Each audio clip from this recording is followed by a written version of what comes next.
कमरिया हिलेला डीजे पे पूरा माहौल रंगीला नाचेला सारा गाँव आज जब बजे भोजपुरिया गीता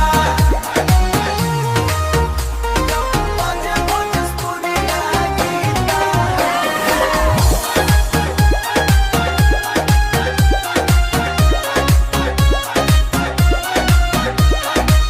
लाल चुनरिया चमके जैसे रात में चांद सितारा तोहरा पीछे घूमेला पूरा गाँव हमारा। इतना ना देखो हो राजा जी लोगवा सब मुस्काई। तोहरा संगे डीजे पे नाची तब पार्टी में आग लगाई कमरिया हिलेला दिलवा मिलेला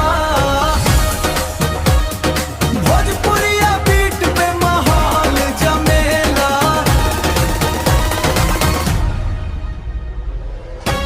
आज रात बस डांस होई डीजे पे पूरा धमाल होई।